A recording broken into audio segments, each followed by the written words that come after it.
Salut la compagnie, c'est Jules Melon, et aujourd'hui, dans un Ciné Critique, je vais vous parler d'un film un peu particulier parce qu'il ne s'agit pas vraiment d'un film, d'où son titre d'ailleurs, non-film, pas un long métrage, pas un court métrage non plus, mais un moyen métrage, et le premier essai cinématographique d'un certain Quentin Dupieux, dont je parle beaucoup en ce moment. J'ai parlé de Wrong Cops, le dernier long métrage que je n'avais pas vu de lui, il y a quelques jours. L'année dernière, j'avais fait une rétrospective de tous ces films, ou presque, parce qu'il me manque Réalité à revoir et dont je vous parlerai probablement dans quelques jours, avant la sortie de Au Poste. Et là, je reviens sur ce réal parce qu'il sort bientôt Le Dain avec Jean Dujardin. Bref, Quentin Dupieux ici fait ses débuts derrière la caméra, du moins en mode cinéma. Et d'ailleurs, il faut savoir que ce court, moyen, presque long métrage est disponible sur sa chaîne YouTube, donc vous pouvez aller le voir gratuitement. Si vous voulez d'ailleurs vous le faire, il dure 47 minutes, du moins la version qu'il a mise, parce qu'il en a fait d'autres et tout. Et donc voilà, allez le voir et revenez sur ma vidéo derrière, ça sera peut-être mieux, je pense. Bref, un film qui pose déjà, enfin non-film donc, qui pose déjà les thématiques de son cinéma qui suivra après, puisque il tourne autour de l'absurde et de la mise en abîme. Et j'ai envie de dire que dès sa première œuvre, donc, Quentin Dupieux nous offre un résultat déjà très jusque-boutiste, parce que dans l'absurde, on y est, mais totalement. Mais niveau mise en abîme, c'est limite la totalité parfaite de ce concept-là, puisque non-film raconte, entre guillemets, l'histoire, entre guillemets, d'un film, non-film, qui se tourne. Donc, en fait, ce film, c'est son tournage. Mais c'est pas vraiment le tournage, puisqu'en fait, le tournage est lui-même le film. Avec les gens dedans qui sont pas vraiment des acteurs, non plus, ou on sait pas. Bref, tout le monde est paumé. Le spectateur, comme dans beaucoup de films de Dupieux, il aime se paumer dans les films de Dupieux, le spectateur, du moins s'il aime les films de Dupieux. Mais les personnages dans le film sont d'autant plus paumés qu'ils ne savent pas, pour certains, ce qu'ils font là. Du moins, le personnage principal, qui s'appelle Pat, joué par Kavinsky d'ailleurs, compositeur de musique électronique très connu. Il avait fait notamment la BO de Drive, enfin, Night Call. Bref, ce personnage-là, qui semble être l'acteur principal, se réveille un beau jour dans une voiture, c'est comme ça que le film commence. Il se lève et il voit une caméra le filmer et il dit on est dans un film et tout. Et puis en fait, il se rend compte qu'il est dans le film. Voilà, il voit les pages de scénario et il y a son histoire. Ah, donc là, je découvre que je suis dans un film. Bref, on en est là. C'est donc ça, non-film. Et c'est particulier, d'ailleurs tellement particulier que à la base, sur ma chaîne, je ne parle pas de tout ce qui est court, moyen métrage ou même... bref, tout ce qui est en dessous de long métrage, j'en parle pas. Je voulais pas trop le faire. Mais là, j'étais obligé d'en parler parce que il respire le cinéma de Dupieux, ce non-film-là.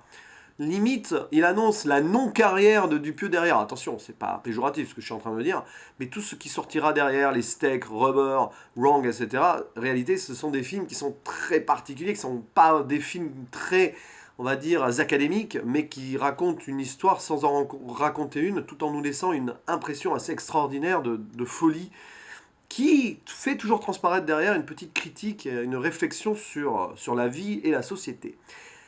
D'ailleurs, ce non-film est très intéressant, alors au-delà de ce qu'il va nous proposer derrière, par rapport au contexte de tournage.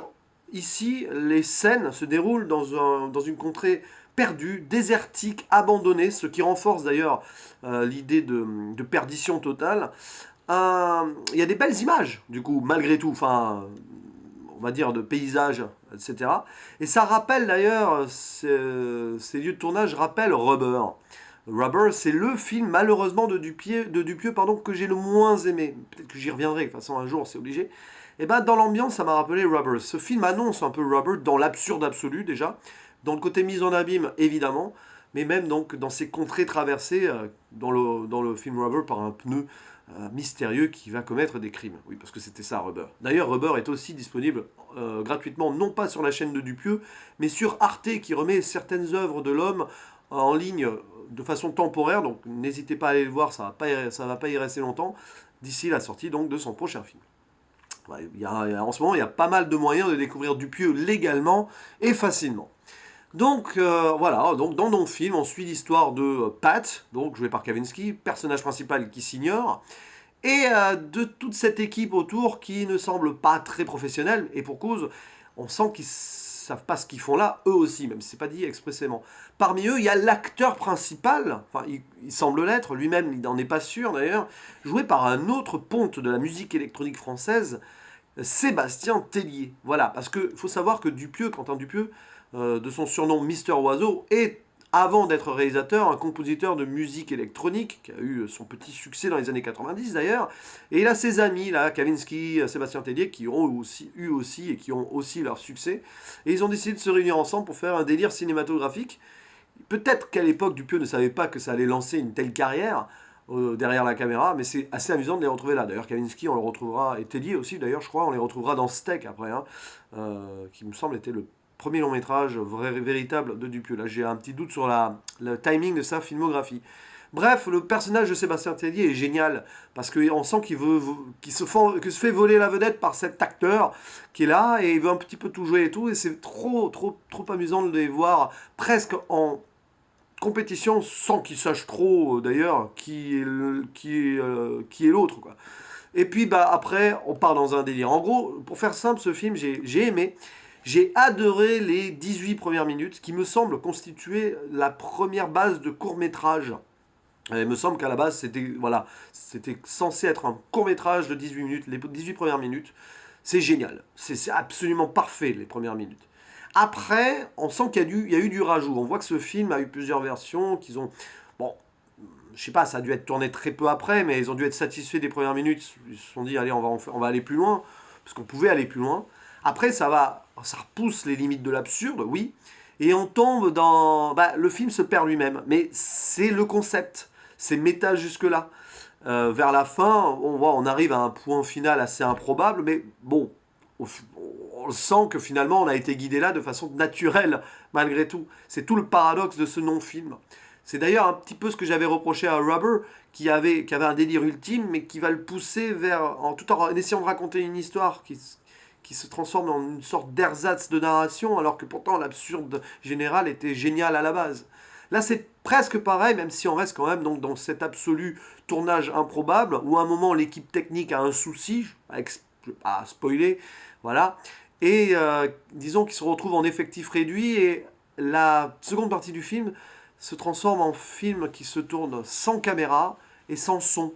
C'est le premier film aveugle et muet et sourd de l'histoire. Voilà, à un moment, il y a un personnage, un membre de l'équipe technique, qui dit ça. Et là, tu te dis, oh, mais bien sûr. Et donc, du coup, le début du film, on voit que la caméra est là, et c'est logique, puisqu'elle suit le tournage. En la deuxième partie du film, il y a un changement de perspective là-dessus, et la caméra est invisible. Enfin, du moins, les acteurs ne se sentent plus filmés. Et d'ailleurs, ne filment plus tout en jouant, et continuent à jouer la vie. Parce qu'ils sont tellement paumés, et c'est un peu triste et glauque, quelque part, comme film. Ils sont tellement paumés qu'ils ne peuvent pas sortir de leur jeu. Il y a un moment, il y a un personnage qui dit, bon maintenant voilà, j'ai fini ma scène, est-ce que là, qu'est-ce que je fais là et tout. Bah non, tout ce que tu vas faire là ne sera pas dans le film, donc vis ta vie.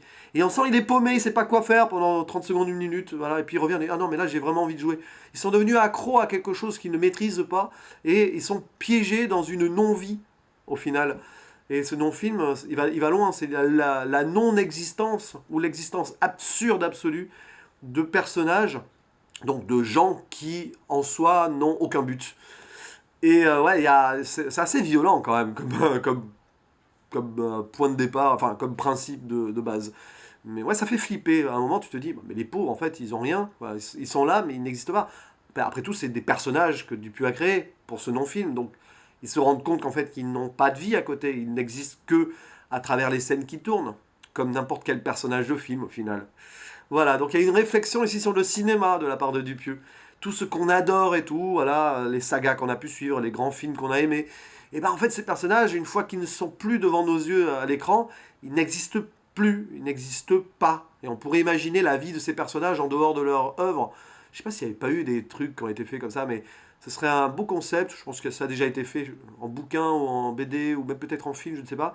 D'imaginer l'existence d'un personnage en dehors de sa saga et voir comment enfin, en dehors de son film, de sa saga, s'il a eu plusieurs films du coup, et de voir comment il vivrait. Mais en fait, il saurait plus trop quoi faire sans le guide qui est le réalisateur ou le scénariste derrière. Voilà. Donc c'est un peu ça le film. Et moi j'ai bien aimé le concept. Après il part vraiment en live dans un sens, où bon, la deuxième partie est intéressante dans sa déconstruction ultime, avec donc le côté contexte, concept aveugle et muet et tout, machin. La caméra d'ailleurs change de... Voilà, ça devient une sorte de caméra épaule, mais caméra poitrine un peu, machin. C'est très spécial. Ça devait être assez physique comme façon de tourner. Mais ouais, on rentre dans une certaine psychologie et peu à peu, plus on avance, plus les personnages se sentent paumés et on compatit pour eux. Et on se rend compte que de toute façon, ils n'existent pas et que rien n'existe de toute façon. Voilà, c'était donc mon avis sur ce non-film.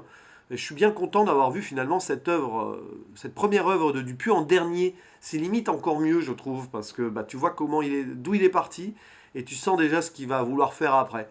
Bien sûr, après, il gagnera en esthétique et en profondeur en message, je trouve, par ses œuvres qui suivront. Et bah, maintenant, j'ai plus qu'à attendre avec impatience Dupieux, mais je pense que je vous reparlerai de réalité d'ici là, parce que ce film-là, c'est son chef-d'œuvre dans le sens où il a réussi à tout maîtriser. À la fois la mise en abîme, l'absurde et l'histoire en tant que telle. Et c'est génial, quoi. Puis en plus, il y a Alain Chabat dedans. Voilà. Voilà, c'est tout ce que j'avais à dire sur ce non-film. C'était un petit peu une non-impro ciné-critique finalement aussi en un sens aujourd'hui. Quoique finalement j'ai réussi à en parler de façon assez construite pour un tel film. C'est un exploit. Allez, à la prochaine. Ciao.